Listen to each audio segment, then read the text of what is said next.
நானும் தேடுறேன் இது எங்கேயாவது வந்துட்டு ரஞ்சித்தோட படங்களுடைய வரிசையில் ரஞ்சித்துக்கு அதாவது ஒரு படைப்பாளியாக இருக்கிற ரஞ்சித்திற்கு அவர் அங்கீகாரம் செய்யும் அளவுக்கு இந்த அரசு ஏதாவது ஒரு விருது இருக்கா, ரஞ்சித் சார்ந்த ஏதாவது டைலாக்கோ இல்லை வந்து ஸ்க்ரீன் பிளேவோ இல்லை பெஸ்ட் டைரக்டராவோ இல்லை பெஸ்ட்டு படமாவோ சிறந்த படமாவோ ஏதாவது ஒரு விஷயம் இருக்கிறதா என்று நான் தேடி பார்த்தேன்.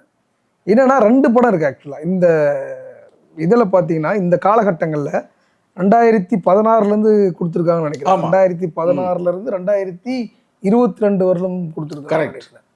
அப்போ ரஞ்சித்தோட 2 படங்கள் அதில் இருக்குது.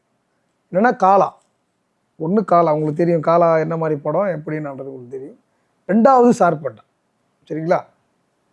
அதான் இது எனக்கு ரொம்ப இதுக்கு முன்னவே எனக்கு வந்து அவர் கரெக்டாக பாயிண்ட் பண்ணியிருக்காரு. தனியார் அமைப்புகள்னு ஒன்று சொல்லியிருக்காரு. எனக்கு தனியார் அமைப்புகள் மீது முதல்லேருந்து எனக்கு கேள்வி. எந்த தனியார் அமைப்புகளும் வந்துட்டு இப்போ ரஞ்சித்தோட படங்களுக்கு எந்த விருதும் இது பண்ணுறதில்ல. நிறைய நம்ம தமிழ்நாட்டிலே நிறைய அமைப்புகள் இருக்குது.